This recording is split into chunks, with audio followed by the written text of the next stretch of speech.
Hello, everyone. Welcome to our first episode of our very new Playmakers Elite Podcast. Going to introduce my fellow co-founder, Sam. Hello, everyone, and I'd like to introduce my also fellow co-founder, Ricky. Yeah, we've come really far, haven't we? Yeah, we have. I would not think that 2, 3, 4 years before we would be doing a podcast about match betting and our journey and what we're doing now and what our goals are. Kind of crazy how far we've really come. Yeah, definitely. So, Rick, do you want to tell the audience a bit about yourself, what you do in your spare time? Are you studying, working? Yeah, so I'm studying law and finance at uni. I'm in my last semester. As you know, if you have finished uni, that traditionally last semesters are not where you put in your most effort, but I'm trying to just get through it. I was working part-time at a law firm. I did that for about 3 years, did a couple of internships on the way, and now match betting has sort of become my full-time gig. I think you're in a similar boat. You're in your last year and doing part-time work as well. Yeah, so I'm in my final year of accounting and economics at university, studying full-time. On the side, I enjoy rowing, something I've done for quite a while and managed to do at a somewhat high level. I probably think I'm a bit better than I am, but it's something I really enjoy, so keen to keep continuing that. And I've worked as well. I work in the city casually, part-time. I've also done internships at Big Four and another smaller firm too in restructuring. Should we get into a bit about why we started this? Yeah. So, first of all, we've known each other for over 10 years now. Yeah, over 10 years, yeah. Pretty funny. We went to the same school. I was a couple of years older than you. I should be in the year below and you should be in the grade above. But the age sort of system back then was a bit different. I remember your second day catching the bus. You got given a pretty rogue nickname, and for someone, starting out at a private school in high school, that's always pretty intimidating. Yeah, all boys. You handled it well, but pretty funny. Everything comes around full circle. Those two guys who gave you that nickname are now elite members. Yeah, they know who they are. Big shout out to them. Yep, for sure. So yeah, we've kind of gone through it all. We've seen some good things, we've seen some bad things, but I'm really excited about these next the next sort of chapter in terms of running a business, building these skills, our match betting skills, and now scaling it up to help other people. I'm genuinely looking forward to seeing what our journey lies ahead of us. Yeah, I definitely agree. I think that helping other people is the reason why we're here right now.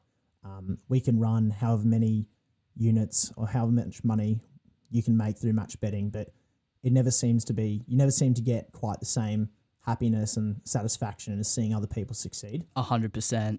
Yeah, I think that's the reason. That's everything with our business. It's changing people's lives. It's changing their approach.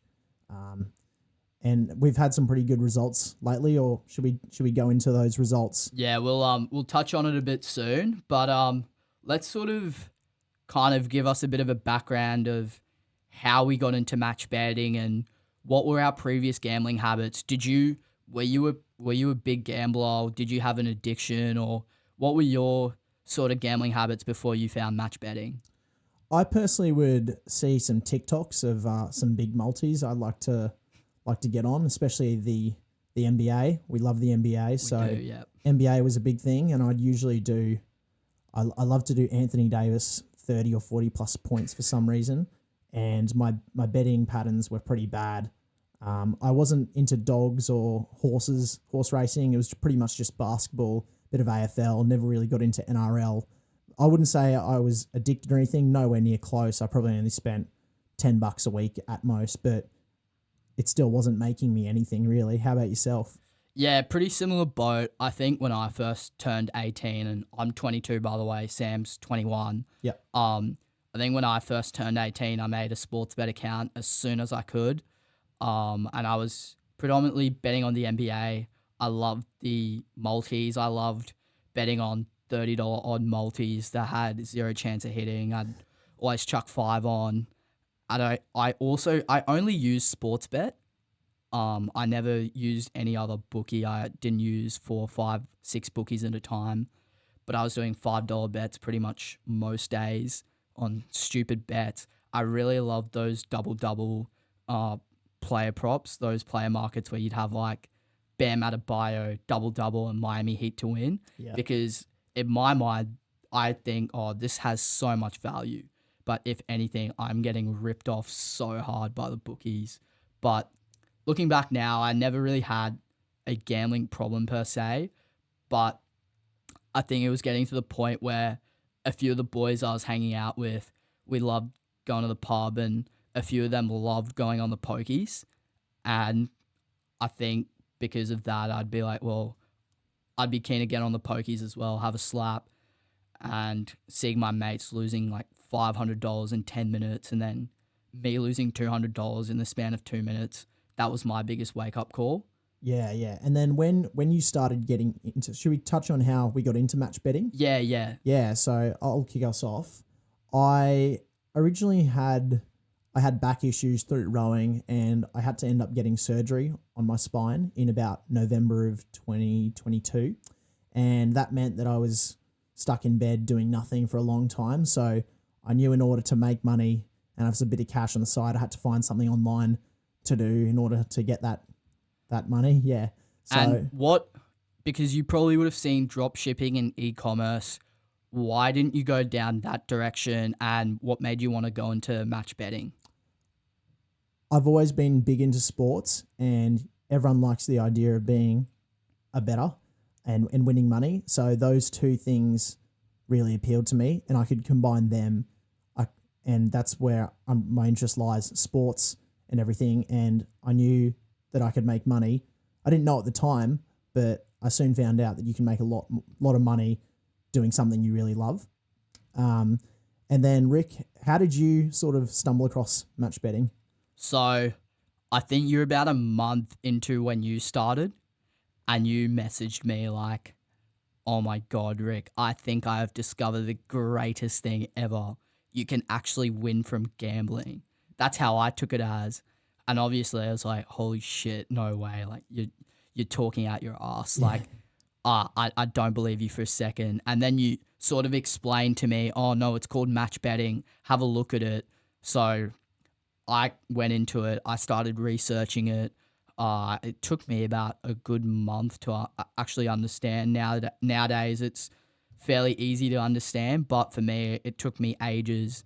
I remember you like just explaining me everything, like how to turn over a bonus bet, or there was the sustainability aspect. But I don't think at that time we were much into the sustainability. Yeah. I think we learnt later on how important it was, but at the time we were just like, oh my God, this is so easy.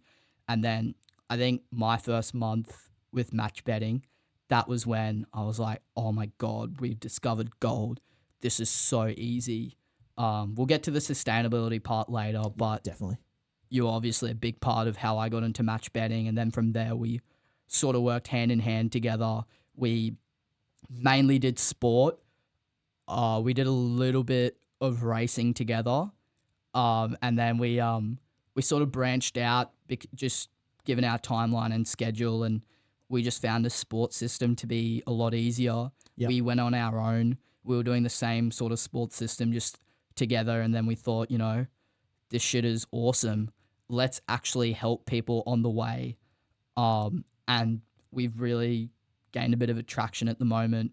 We're getting a few people, and I think it's just so much rewarding that we're not only benefiting from our own tips, but seeing people benefit as well and changing their mindset has been awesome. Yeah, and just on that, when you started match betting and even now, what did your parents think at the time when you started betting? God, or match betting, sorry. Yeah, when I was sitting on a Saturday watching the games and cheering on, I have a setup at home where I got 2 monitors, so I put 2 games on at once. Yeah. I'd have my spreadsheet on my other computer, or I'd have them printed out or whatever. Parents would come in my room. They're like, "What are you doing?" I'm like, "Oh, I'm making money. Like, it's match betting. Like, do you know what it is?" Like, no. Like, you have a gambling problem, like you need to call up a helpline. I think you're really so far gone. Like you need to do something about it. I'm like, no, like it's not gambling. I'm actually making money off this. And they were like, yeah, just that's what all gambling addicts say. Go call up a helpline or something. Funny enough, those helplines, when you call them up, they don't actually do shit because if you Really? think about it, they're all connected to the government in some sort of capacity. Like you see those ads on TV where it's like, chances are you're losing, call this number Yeah. for help. And I guarantee you, and I know from experience that people have had those calls, at the end of the day, these bookies get taxed so much money by the government. The government is getting so much money from losing punters and their revenue. Why would they stop discouraging people from gambling? No, They're it's not never actually gonna going to stop. tell you to quit. They're just going to tell you to like change your habits a little bit or only do it at this time. So if anything, those gambling helplines are, in my opinion, they're pointless. Yeah, I think Sportsbet's one of the biggest political donors to both parties, LNP and Labor in Australia. Yeah, it's crazy. But Yeah. my parents had zero idea what I was doing. They thought I was an addict. And then I had to sit them down and explain them, and even then they're sort of just confused with the concept. But like, look, as long as it's not illegal and it's making you money and you're happy with it, you go do you. Yeah, I was in a similar boat. My parents, I didn't really fully explain it to them because I was a bit worried, what would they think? But eventually they started seeing me betting and watching a lot more NBA games at the time, and it started getting their attention. They were a bit like, oh, be careful. Like, what are you doing? This can't be real. You can't possibly be making money on the punt. And eventually we were talking about it at dinner once. My grandfather was there. And to this day, 2 years later, he still can't even comprehend how he covers his ears. He doesn't want to hear anything about it. So he's really not keen. And did you have mates sort of interested? Yeah. Obviously, in our friendship circle, we have our own. But outside of that, were there any others that sort of didn't really understand or they did understand it, but they didn't want to do it? Well, it was funny because I think within my first month, I was winning way more. Like, I was winning way more than, what most people win, because it is hard to win on the punt at the end of the day. I'd be sending my bet slips to my mates and they'd be like, holy shit, like you're making so much money. What the hell? Send me your tips. And I'll obviously like, yeah, I'll send them to you, like easy, no stress. But they had no concept of, well, if one leg fails, I know how to turn over a bonus bet and minimize my loss. But they all saw it as like, okay, it wins, it loses, it wins, it loses. But I was trying to tell them, well, it's actually deeper than that. It's not just about winning or losing. And it's actually the easiest part is to make the money. It's how you're going to do it in the long term and what is a bonus turnover. They had no idea about that. And it's pretty funny. When I was first into it, I'd go into the pub, I'd open up my sports bet, I'd have like a couple of grand in there, like 3-4 grand. I don't know if we should probably block out the bookie names. We can edit that out. Yeah. But I'd walk in with my account at like 3,000, 4,000, and they'd be like, holy shit. They'd be like, this is insane. But I'd say, no, like, I'm actually not happy. I don't want money in my bookie account. I'd rather want it in another account. And like, what are you talking about? Withdraw that money, dude. But they didn't actually understand it. Yeah. And tried to get a few of my mates on.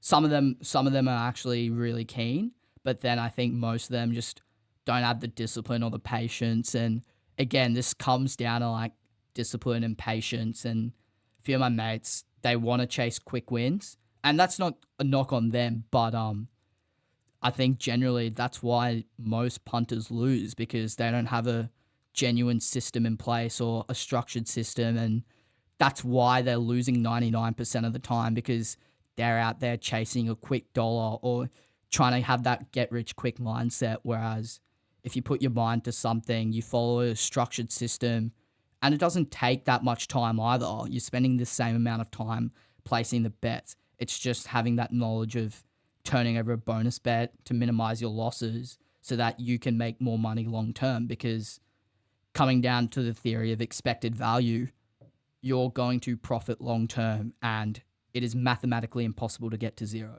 And yeah, I think there's a few things that separate match bettors from your typical Aussie punter, but the main things are definitely that discipline and also knowing how to turn over a bonus bet, which at the end of the day is not hard.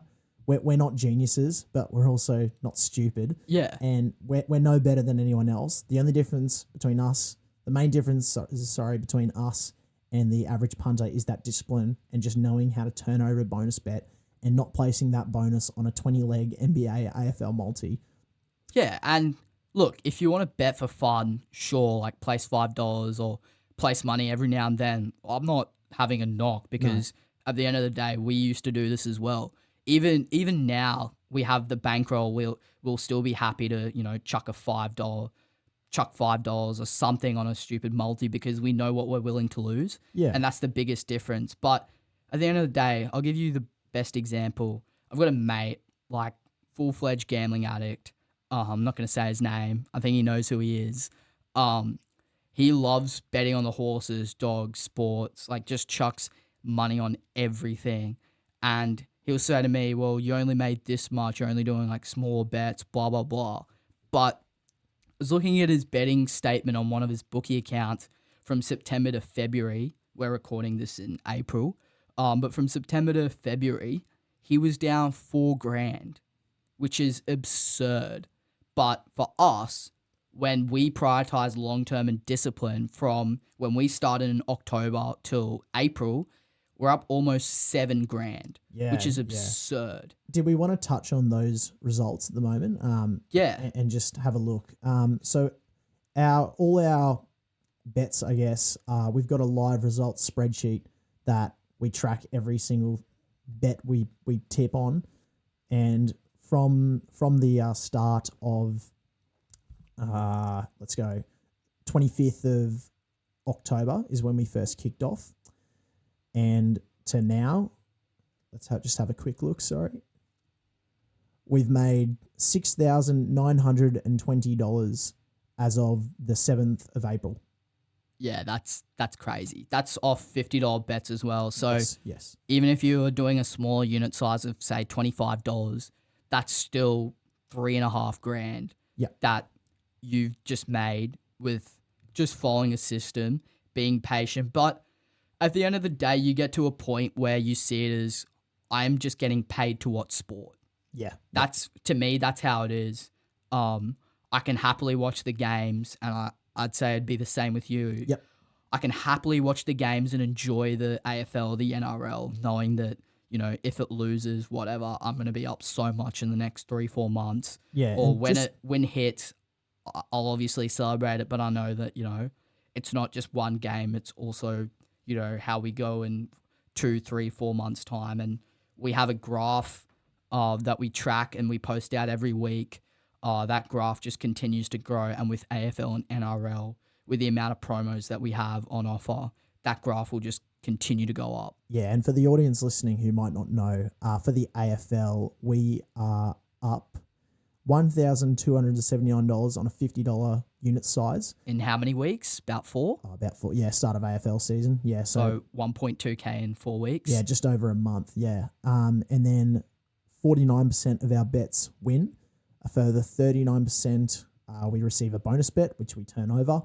And just under 12% of our bets, we lose all our money. And then on NRL, we've got really similar figures, $1,392 on a $50 unit size, 48% of bets winning, 47% being bonuses, and wow, this is pretty good, 5% being full losses. So we've done really well there. And also to add to that, our ROIs, so return on investment for anyone that has some understanding of finance, basically return on investment is just how much you get out of what you put in. So our ROI is 36% for both sport, which is absolutely absurd. 38%. Yeah, 38. Wow. 38%. Yep. So pretty impressive. So now that we've sort of touched on our results and given an idea of, match betting and how it works a little bit, let's go into more detail of how match betting actually works. What are the basic concepts? So where did it originate? How does it work through promos? how do bookies make money off us as a regular gambler? So let's sort of touch into the match betting concept. So match betting originated in the UK originally. It's been around for a long time. I didn't discover it. Rick didn't discover it. There's a bunch of people who are sort of in that field making an absolute killing. 0.5% of punters, I would say. Yeah. And those people are just on a whole nother level to every other typical punter just because of their discipline, approach, and ability to turn over a bonus bet. Yeah. And sort of what's sort of the key principle? Do you want to delve into expected value of how you can profit? The simplest way I like to explain anyone or my mates or someone I meet up and talk about when they say, how do you actually make money? I kind of give them the simple example of, say for example, you're tossing a coin. Yeah. You've got a 50% chance of getting a head or a tail. Now, theoretically, if you're tossing a coin an infinite amount of times, it's always going to be 50%, 50%. You might get a bit of variance where it might be 49-51 or 48-52. But theoretically, the expected value is always 0. Now, why is that important? Because in a bookie's eyes, they want to try and benefit off their customers. They want to set an edge that they always have so that the house always wins kind of concept is happening with them. Yeah. So when you go play roulette at a casino, you don't have a 50-50 chance of getting a black or red because of those two greens. And that's how the casino has their edge. So similarly with the bookies, if there is a 50-50% outcome, what the bookies will do is, say for example, a coin toss in a cricket match, what the bookie will do is they will set odds at $1.90, whereas theoretically they should be setting it at $2, but because they want to benefit, they will reduce the odds so that they always maintain an edge over the customer. But here comes the part where we make money, which is, I'm sure, what most people want to hear. Yeah. And that comes through the form of promotional bets. So you guys would have seen on TV, you would have seen on the ads, 50, three leg same game multi. If one leg fails, we'll give your money back in $50. I'm sure you'd have seen that all over the TV when you're watching a game. With races, it's a lot of, if your horse comes second or third, we'll give you your money back in bonus bets. So theoretically, from a customer standpoint, we actually have a mathematical edge over the bookies. So the bookie is giving us an insurance of if our horse does come second or third, or if one of our legs in a AFL multi does fail, we'll get our money back in bonus bets. So the bookies like to throw that out because for them at this point, it's a marketing tool. They know that the casual punter is a losing punter. They're going to lose their money. They're going to donate money for free. So in order for them to generate more revenue, they want to put out these promotions knowing that they can get the casual punter to join their corporation so that they can place bets with them, place those promo bets, then place those casual bets, and long term they're going to be a losing punter and they're going to be a benefit to the bookie. Yeah. But in a match bettor's eyes, we see promotions as a way of having an insurance if that one leg fails to turn over our bonus bet. And sorry, what do we do with our bonus? What's this edge you're talking about? How do we turn over? We've been talking about turning over a bonus bet. How exactly do we do that to the people in the audience who might not know? Yep. So what we do is we will post out a same game multi, or we'll put on a same game multi, but we will follow the minimum requirements that the bookie has given us. Say for example, minimum of $1.10 legs. Minimum 3 legs all up at $50 max stake. So we'll follow those guidelines, and obviously we want to win. But say if we do have one leg that does fail, we'll get that bonus bet back. Now here's sort of how the magic works. What we will do is with that bonus bet, what most people will do is they'll gamble it away on a horse or a multi or a team or whatever, and that's how the bookies get their money back from you. And that's how they make their money, and that's how they have their edge.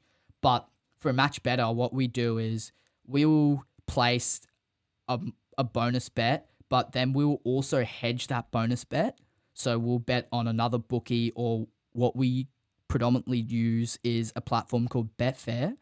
And Betfair essentially gives us the option to lay a bet. So lay means to bet on something against something to happen. So the best example I'll give is the Lakers and the Celtics. Say the Lakers are heavy underdogs, LeBron and AD are out. Just an example. What we'll do is we'll place a $50 bonus bet on the bookie. On the Lakers? On the Lakers. Yep. And then what we'll do is we'll go on Betfair and then we'll put a bet on the Lakers to not win, so the Lakers to lose. Yeah. Now, what we've done here is that we've covered all possible outcomes of an event. So that means that regardless if the Lakers win or lose, we're recovering back, say, 70% of our bonus bet stake. So how it all plays out is we're only losing $15, $12 to $15 of our stake rather than a full $50. And the rest of that $35, that profit that we've made from that bonus bet, either goes into our bookie account or our Betfair account. So we're getting that bonus bet back in real cash. Essentially, that means that we can use that money and reinvest that money over time so that in the long term, we're minimizing our losses from our bonus bet to make more money long term, to maximize our profits. Say, for example, if someone doesn't want to do match betting or they think it's difficult, I guarantee you could make so much money off match betting just in a matter of a weekend. All you've got to do is sign up to, say, 4 or 5 bookies, and those bookies will offer you, say, $100 in bonus bets if you match, if you do a 100% match. So if you deposit $100 as your first deposit, the bookie will give you $100. Now, the easiest way to profit is turning over those bonus bets. So hedging all outcomes of an event, that way you've just made a risk-free $70 because you know that by covering all outcomes of an event, you're getting a certain stake of that bonus bet, say 70%. So if you sign up to 5 bookies, you do that bonus turnover method across those 5 bookies, 70 times 5, that's $350 that you've just made risk-free from signing up to a bookie.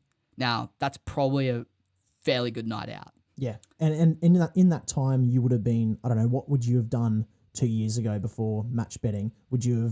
I would have 100% gambled those bonuses away because you would have chucked it on a 20-leg multi on the NBA or the AFL. For sure. And the time you spent putting those legs together, you probably could have learned how to turn over a bonus bet.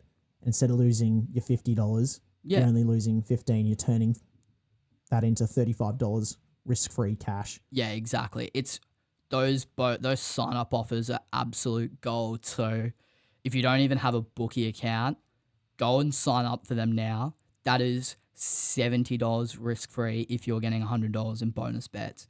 Just get a Betfair account, learn how to back and lay, and the simplest thing is that we've got calculators for our members, so you can punch how much you need to back, how much you need to lay. You put the lay stake on Betfair, and then you're ready to go. It takes literally like the same amount of time it is to put a bet, but you've covered all possible outcomes of an event off a free bet that you've been given to guarantee yourself profit. Yeah, and how many members do we have at the moment? Say someone was signing up, what's the sort of amount there where they're going to be joining a community of? It's about 44 at the moment? Yeah, about 44, I think, at the moment. Yeah. Close to 50, which is really, really good. And that's growing every single weekday. Pretty much every single week when we send out our results every week, you're always getting a bit of interest from people messaging us, oh, this is really good. Pretty funny. I think someone messaged us, can I have a look at your profit and loss? Can I have a look at your results? I said, yeah, sure, it's publicly available. Literally 30 seconds later, messages, wow, y'all are good. Yeah, yeah. And he's like, I want to sign up straight away. And that's why it's there, that integrity component of the service we're providing. Yeah. It's all there, public in available knowledge. Yeah, of and our bets. Yeah. One of the big things that we value is that we want to be as transparent as possible, because at the end of the day, this, for us, we're doing this for fun. Yeah. Like, I genuinely enjoy this. I don't see it as a job, or even if it is, we're getting paid for it. It is technically my full-time job. I enjoy it so much to the point where now, like, I want to be able to branch out and help other people, because I've had that experience from coaching, from tutoring, and I genuinely love helping people out. And it's come to a point where I would rather see our Discord chat pop off when we hit a bet than me winning a bet on my own, because I know I'm gonna continue to make money, but why can't we help other people make money? Why can't we help that 18-year-old who, is stuck, doesn't really have a direction, doesn't know where they want to end up, doesn't have the money, starting uni, being in debt, moving out. This match betting is basically a side income that you can put in, you can filter your mind away, rinse and repeat the process, and you know that in 6 months' time, you're pretty much sitting on 5 figures that you can just save up tax-free, go on a holiday, even save up for a house. I think we were talking about Rolexes and watches the other day. Don't know if it's a good investment. No, we'll leave that for another separate discussion. Yeah. But at the end of the day, why wouldn't we want to help that 18-year-old, or why wouldn't we want to help, what we were maybe 2-3 years ago? And I would 100% want to go back in a time machine and say, hey, there's actually a way that you can make money off this. And one of the biggest things I've learned from match betting is, as much as we can try and help a problem gambler or someone who loves to punt a lot, there is only so much we can do if they don't actually open up their mindset. Because I personally, and I'm sure you're the same, I was always wanting to gamble to win. And I think that's why we never had that addiction. Whereas some people get to the point where they're not actually gambling to win, they're gambling to chase a thrill. They get the thrill of putting in a 20-leg multi and imagining, oh my God, if this hits, I'm going to be a legend. Like, all my mates are going to, think I'm the best, I'm the man. But in doing so and chasing that thrill, look at how much money you're losing down the track.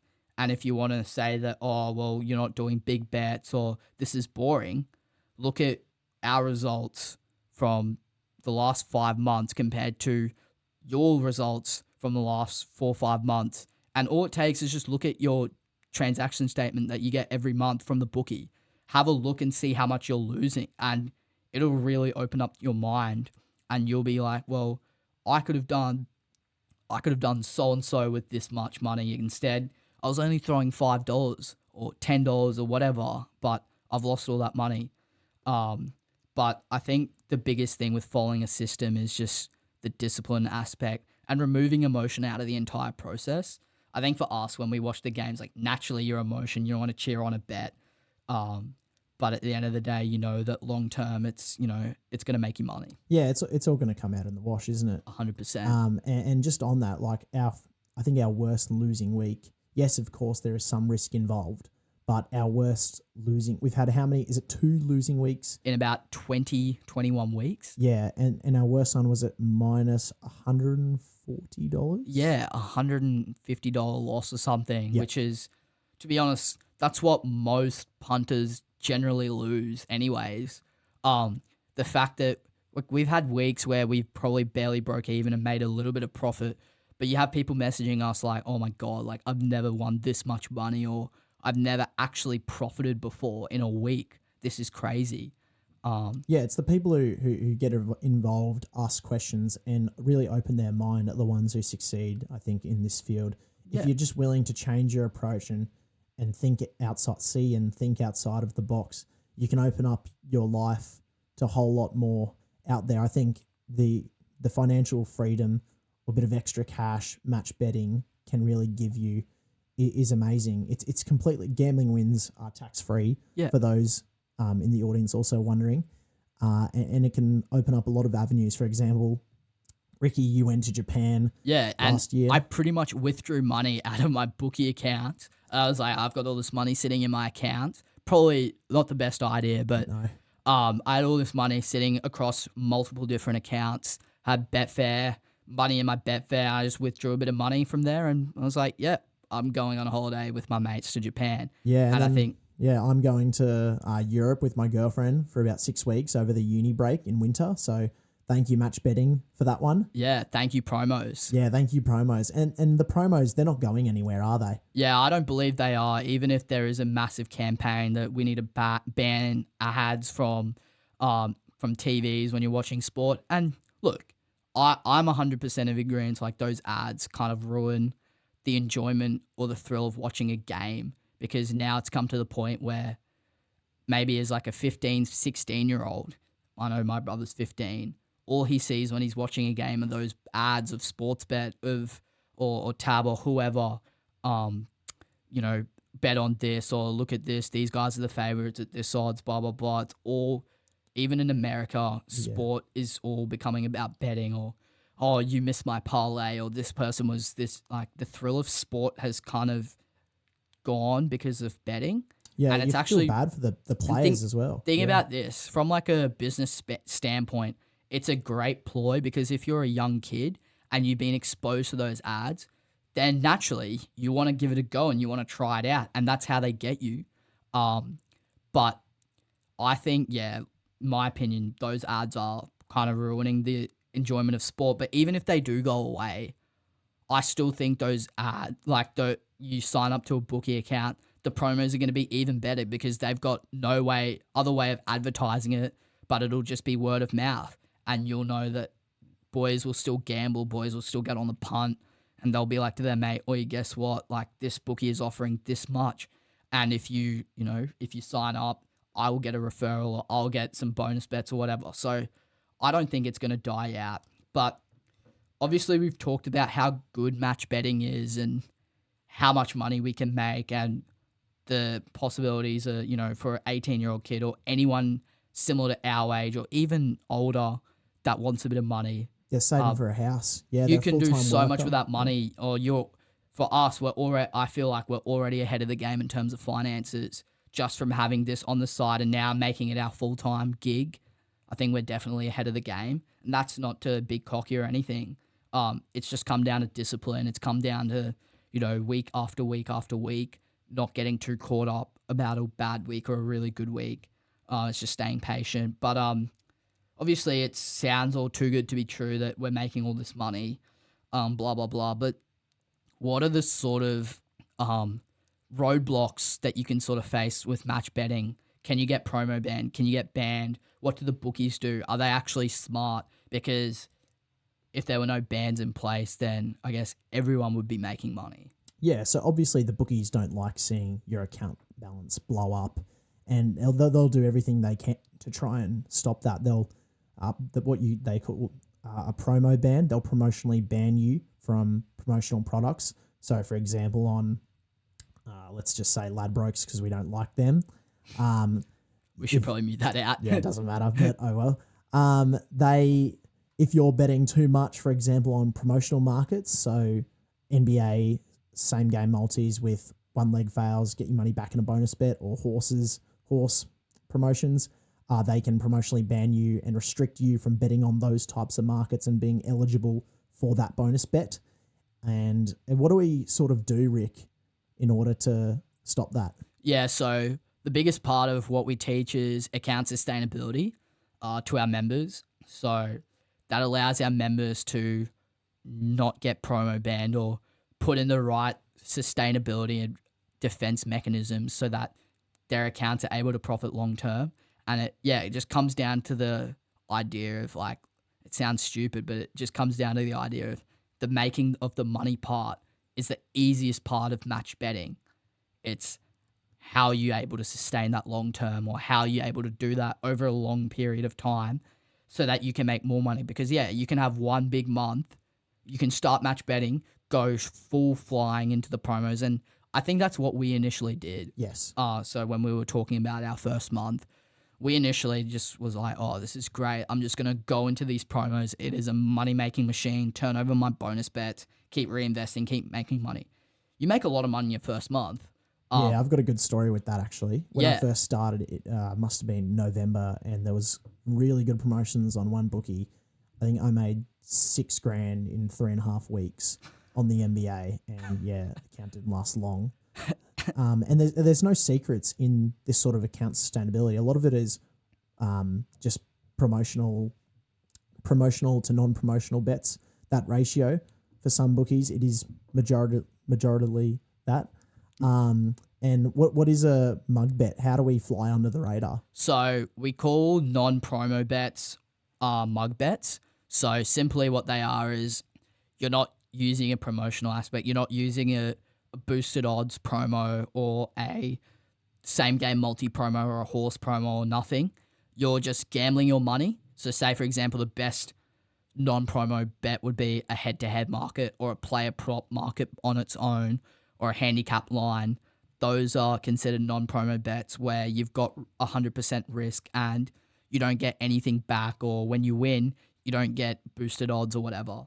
So No early payout as well at halftime if they're up by, I don't know, 12 plus, 20 plus. Yeah, and speaking of that halftime promo, there's a way that you can make money on both sides.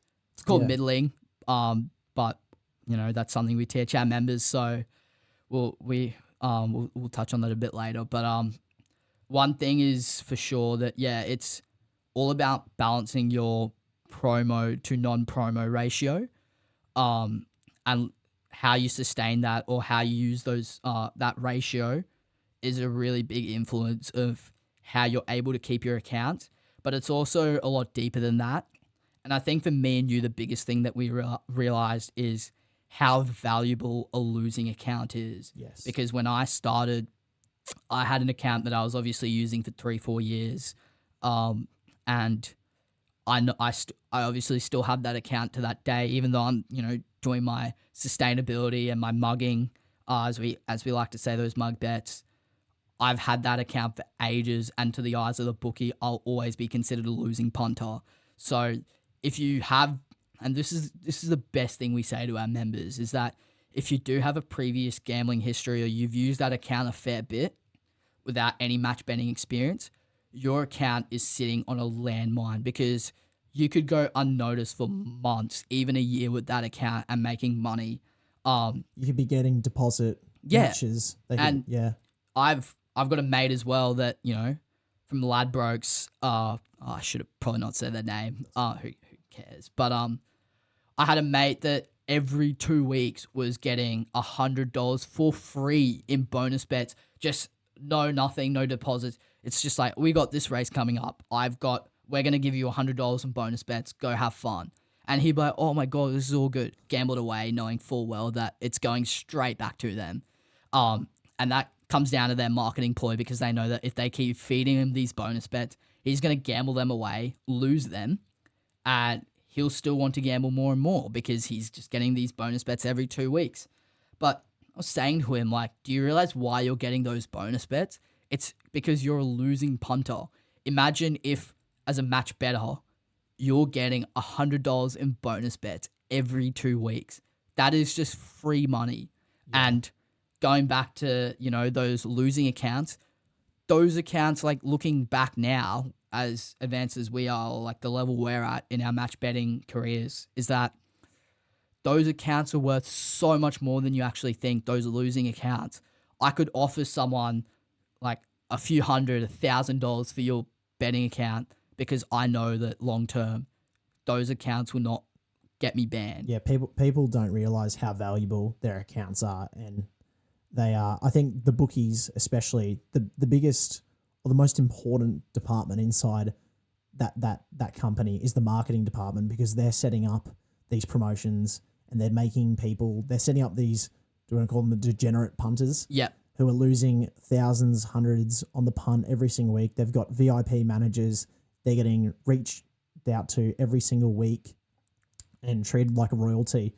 They'll shut down someone who makes money on the punt, but they're more than happy to keep someone who's losing thousands every single week just to keep betting with them.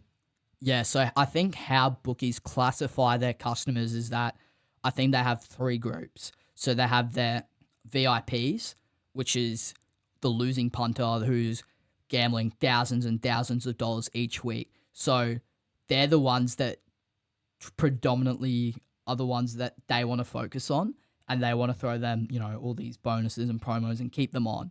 So like guys who are pretty rich that have gambling problems are just general gambling degenerates. Then you have like the rest of the, I'd say 95%, which are just casual punters that, like going on the races on a Saturday, or get the boys around for a few beers, go to the pub, chuck a few bets on every weekend. So that's like the base group.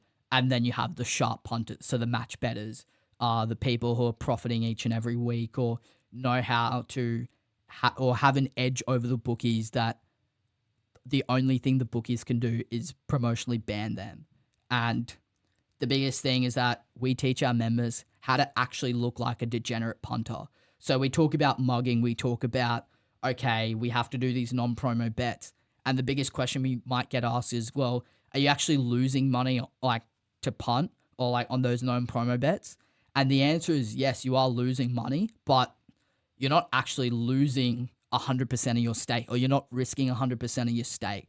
So say, for example, I've put $50 on the Lakers to win, just a head-to-head mug bet, like a normal non-promo bet. I'm not actually risking my $50. And because why is that? The reason why is that I'm going to another bookie. So say they're playing the Celtics. What I do is I might go on another bookie and put a certain stake on the Celtics to win. And that way I've done 2 non-promo bets, or 1 non-promo bet on each of those bookie accounts. And instead of risking $50, I'm only risking like 50 cents, a dollar, like 2 to 3% of my actual stake. And we sort of see that as a small little fee that we have to pay to protect our accounts in order for us to sort of make money long term. That's the simplest way I can explain it. There's other ways that you can make money from non-promos, and you might say, well, why do you have to lose? Like, blah, blah, blah. A lot of the methods that we teach in Playmakers Elite, we have a few non-promo methods that we're currently teaching to our members. One of them is middling. So, I mean, we don't like to gatekeep things. No, we don't. It's not what we do here. We just hit a middle yesterday, actually. Yeah, didn't we did. Yeah. I might actually put this up while we're presenting it. So what a middle is a bookie might, 2 different bookies might have different player prop lines, different over-unders. So what we did, for example, is we placed on one bookie Josh Hart over 8.5 rebounds. And then we went on another bookie and we bet on Josh Brown under Josh Hart. Why did I say Josh Brown? BBL player. Sorry, I mistaken you. My bad. So what we did is on one bookie, we went Josh Hart over 8.5 rebounds. Then we went on another bookie and we did Josh Hart under 9.5 rebounds. And what happened? So how it works in practice is if he goes under 8.5, if he goes over 9.5, you've only risked 2 to 3% of your stake.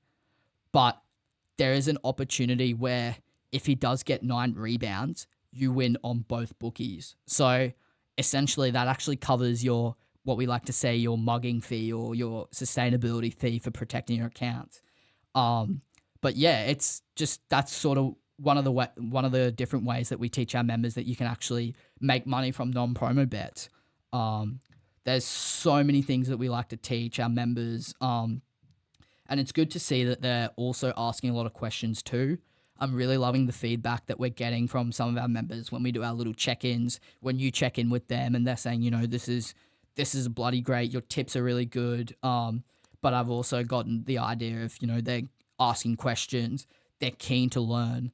I think we had someone who joined about probably 2 months ago. He had no idea what match betting was. He was like, will this make me money? That was the first thing I think he messaged me on Instagram. Yeah. Was, will I actually make money from this? I said, look at our results, have a crack, 2-week trial, see how you go. If you don't like it, you can always hop off. And he's still a member to this day, like only 2 months, I guess, but he's always asking questions. I think every day he was pestering you with questions and he always kept saying, sorry, I'm asking questions. I'm like, no. We're happy to help. That's why we're here. It's like, this is what we want to do. This is what we enjoy doing. This is what we get pleasure out of. Even if you're not a member and you're still really interested about what we're doing, we're always more than happy to never gatekeep and always explain our methods, why we're doing this. Because at the end of the day, we're doing this to help, our younger selves. And I think ultimately that was the reason why we wanted to start up Playmakers Elite. Yes. To help our younger selves, to help people that were once in our positions and to sort of better their lives and to sort of give them an understanding of, if you actually open your mind and if you look into things, not just with match betting, but just things in general, don't form an opinion if you don't have any idea what it is. If you're saying match betting is a scam or whatever, actually Google what match betting is. Actually open your mind, do research. What we're doing is essentially like finance, but in a betting market. We're actually for us. We see it as a short-term investment. I see this personally as an investment, and you do. I know you do too. I know personally. I know absolutely nothing about the stock market. It just doesn't interest me. Whereas this, it's something I'm 100% interested in, and it's something that's worked long term for you and I. And it's great we're able to see real change with people. Well, I think we put a post in about how match betting and investing are two really similar sort of concepts. I think the biggest thing is the hedging aspect, because what we're doing is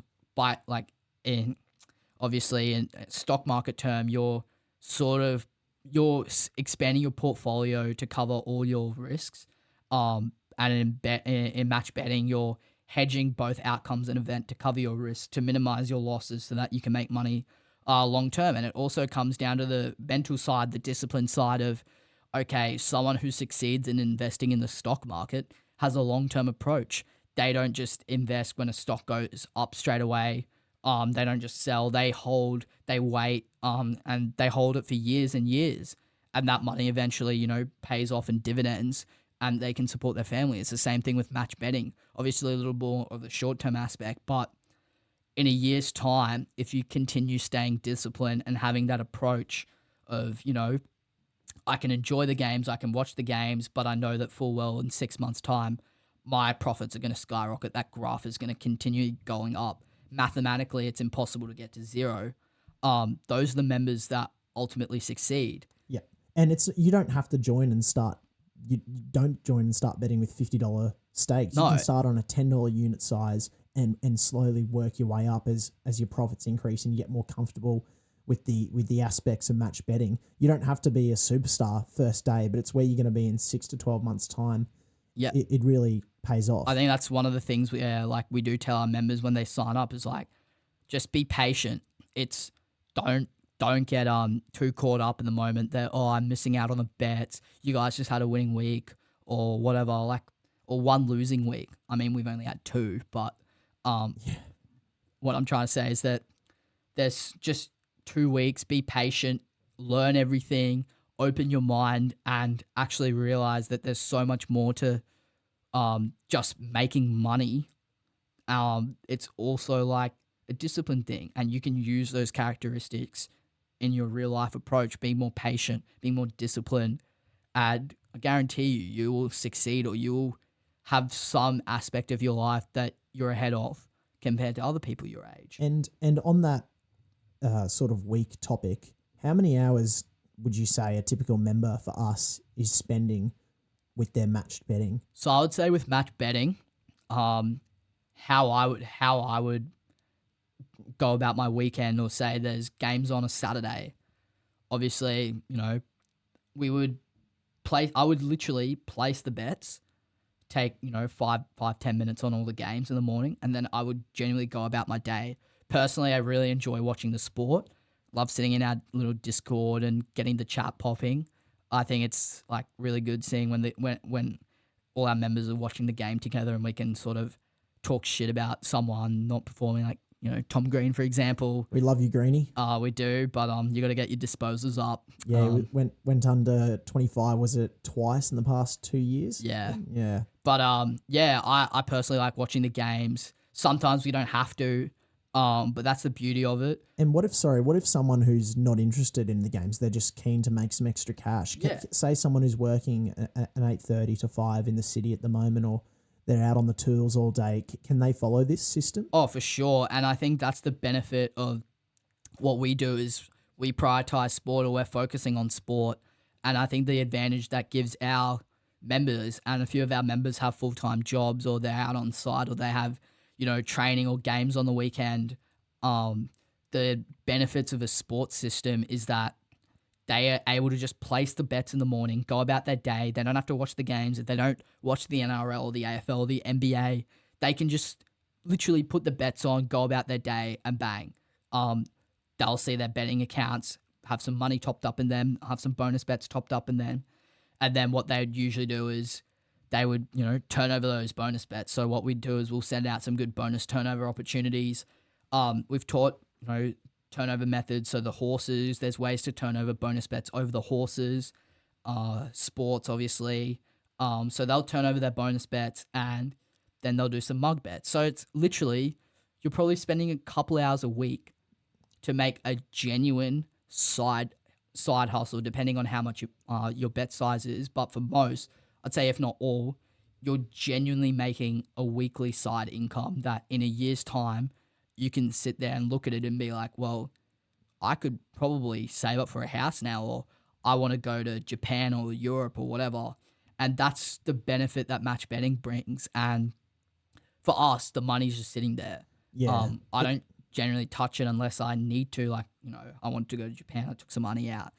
That's a bit different. But I think the benefit of that is your money's just sitting there and you sort of just watching your money. Yeah, you're just watching your money move in your account. And that's the great part. You can withdraw at any time, whatever. Yeah. There's obviously ways that we teach people how to withdraw.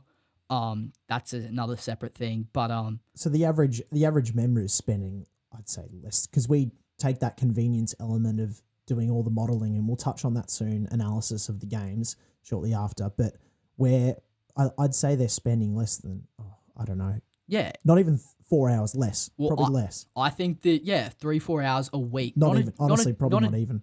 Not even. And that's a week, not a day. Yes. To make, for $50 units, what are we averaging?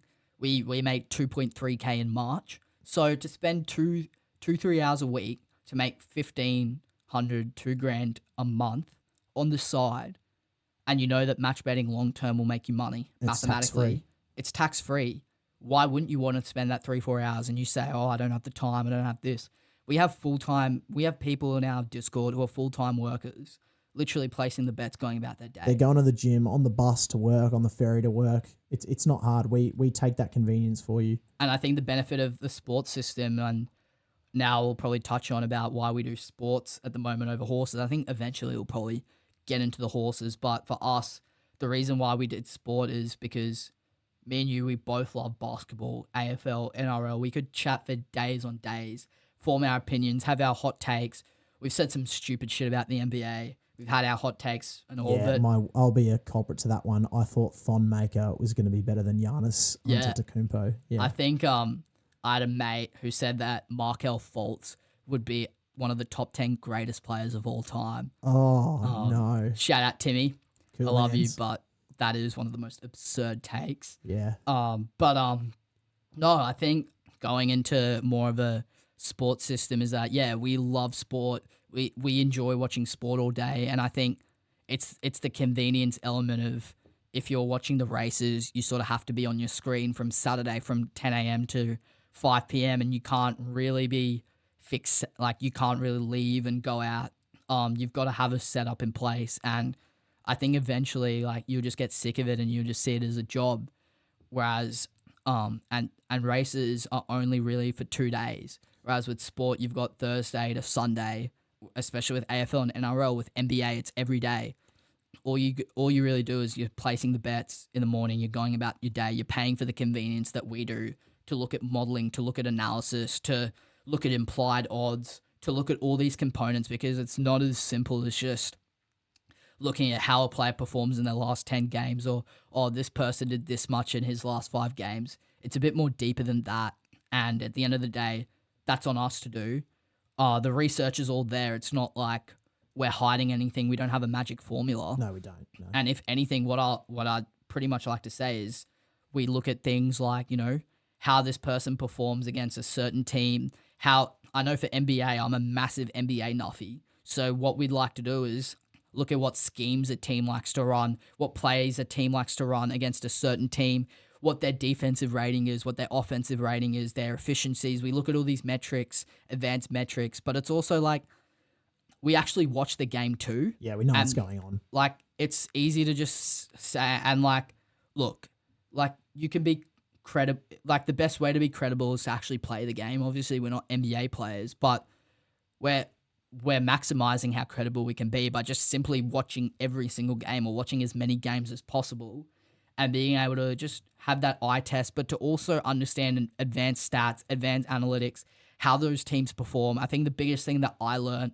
watching NBA games, for example, is how shit teams are on a back-to-back on the road. Yeah, don't bet on the head-to-head on a back-to-back road. No, that's not going to end well. No, it won't. Yeah, the odds aren't in your favor. No, but I just want to touch on we don't want to knock on anyone doing horses or anything. It's just we prefer and we found that sports aligns better with our lifestyles. Like there are some people making an absolute killing off horse racing and they love it. Some people just love the races, whereas we just love sports, and that's why exactly. we've gone down that route. Yeah.